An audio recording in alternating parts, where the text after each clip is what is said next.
अल्लाहुम्मा सल्लि अला सय्यिदना मौलाना मुहम्मद मुबारक वसल्लम सलातु व सलामुन अलैका या रसूलल्लाह सलातु व सलामुन अलैका या हबीबल्लाह सल्लल्लाहु तआला अलैहि वसल्लम। बिस्मिल्लाहिर रहमानिर रहीम।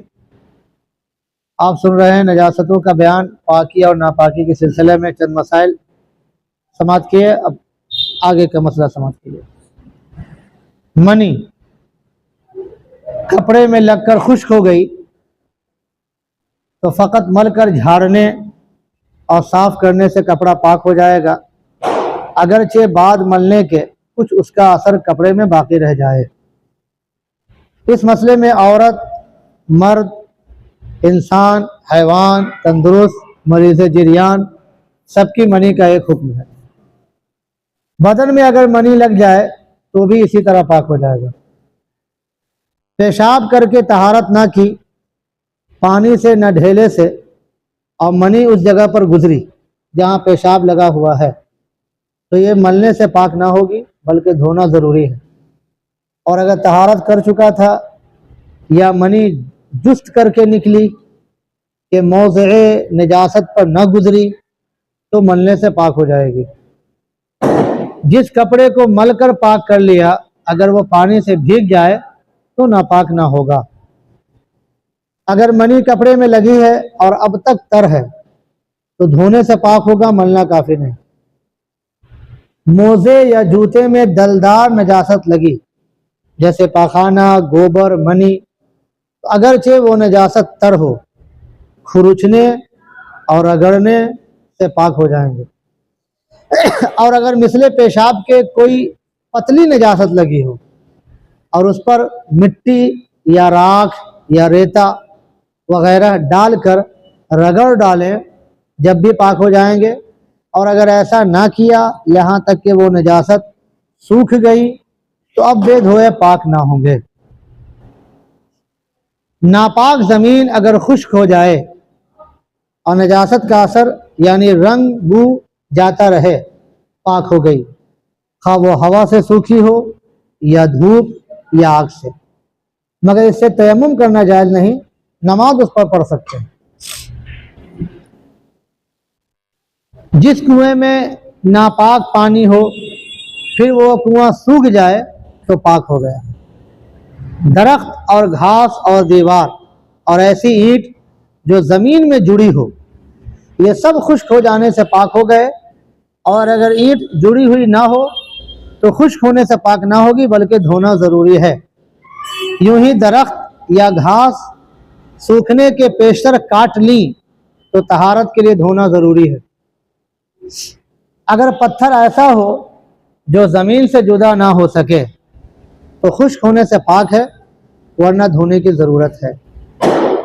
चक्की का पत्थर खुश्क होने से पाक हो जाएगा।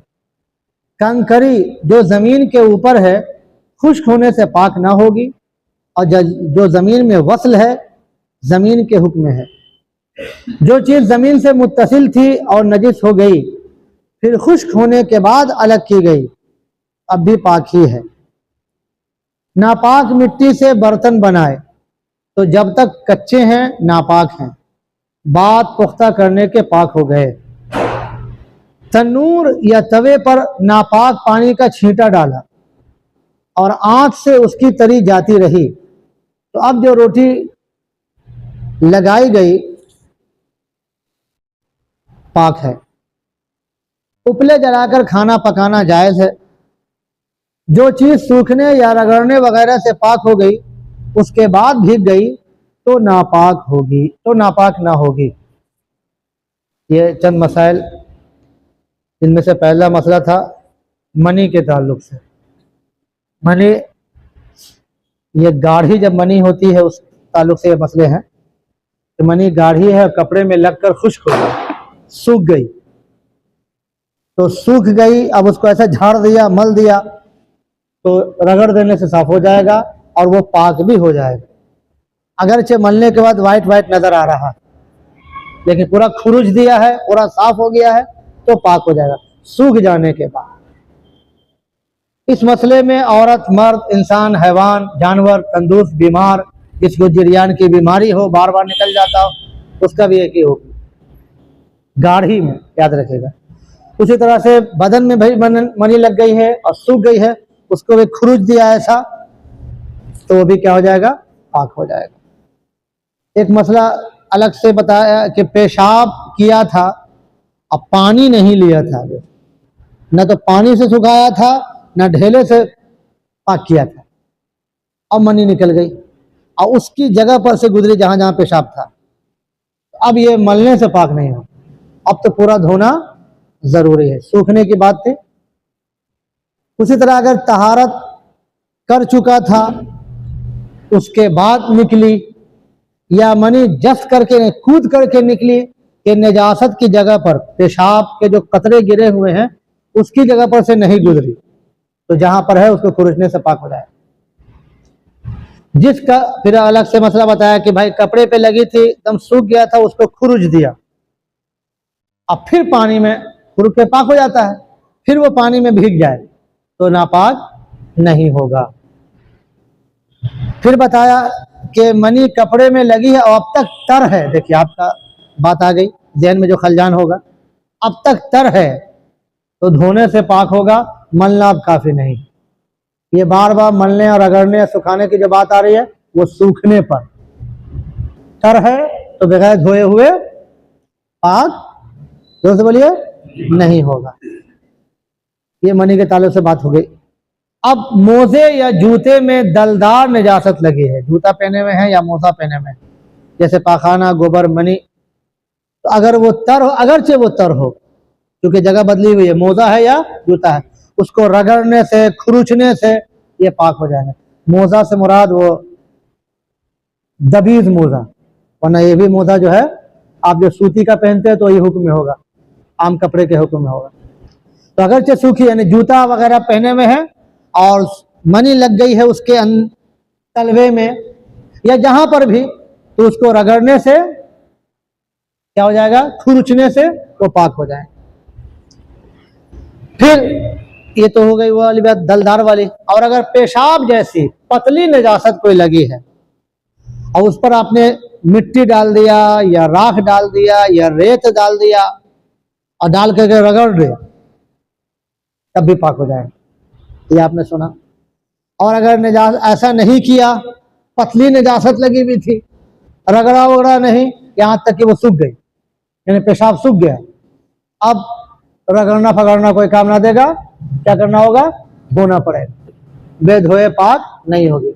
ये पतली निजासत की बात चल रही।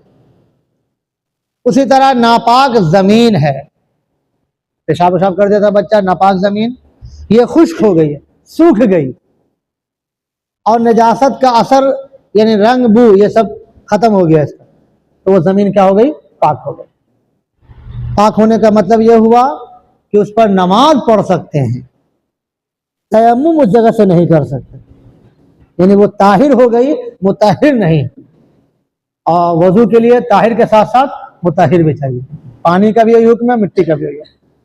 तो ये मतलब अच्छा, वो जो सूखी हो तो हाँ हवा से सूखी हो या धूप से सूखी हो या आग वहां पे जला दिया उससे सूख गई हो, बहरहाल वो जमीन क्या हो गई जी, पाक हो गई। उसी तरह से कुएं में कोई नापाक पानी गिरा था, नापाक पानी था, फिर कुआं ऐसा सूखा, ऐसा खतरनाक साफ सूख गया बिल्कुल, तब कुआं पाक हो गया। अगरचे वो जो लोटा निकालने का वो नहीं निकाला था, लेकिन कुएं सूख गया, पूरा अपने आप सूख गया, तो अब जो नया पानी आवेगा वो पानी क्या है, पाक है। उसी तरह मसला एक बताया कि दरख्त, घास, दीवार या ईंट जो जुड़ी हुई हो, दीवार में जुड़ी हुई हो या जमीन में लगी हुई हो, तो ये भी सूख जाने से पाक हो जाते हैं। और अगर ईंट जुड़ी हुई नहीं है, अलग से रखी हुई है, सरियाई हुई है, अलग से रखी हुई है और वो नापाक हो गई, तब तो धोना जरूरी है। बस समझ आया आगे, ये बताया। यूं ही दरख्त या घास नापाक हुआ था और जमीन में लगा ही हुआ था, आपने सूखने से पहले उसको काट डाला आपने, तो अब जो है तहारत के लिए धोना जरूरी है, अब सूखना काफी नहीं, ये बताया। तो वही हुक्म है पत्थर का भी, पत्थर ऐसा है जो बिल्कुल एकदम सटा हुआ है जमीन में, बिल्कुल जुड़ा हुआ है, ऐसा लग रहा है जुदा नहीं हो सक रहा, उसका भी वही हुक्म है। उस पर नापाकी गिरी तो खुश्क होने से वो पाक हो जाएगा। और अगर पत्थर को हिला सकते हैं, डुला सकते हैं, खसक सकती है, तब तो धोने की जरूरत, धोना पड़ेगा, धोने से पाक होगा। फिर बताया चक्की का पत्थर, चक्की जो किसान किया जाता है, उसका पत्थर का वही हुक्म है, खुश्क होने से वो पाक हो जाएगा। फिर कंकरी के बारे में बताया कि कंकरी भी दो किस्म की होती है।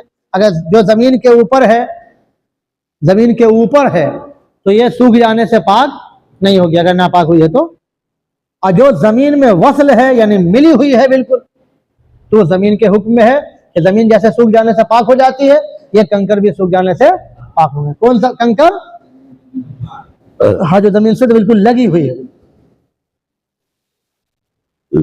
उसी तरह से जो चीज जमीन से मुत्तसिल थी यानी बिल्कुल मिली हुई थी और नजिस हो गई, फिर खुश्क हो जाने के बाद आपने अलग किया तो अब भी पाक ही है।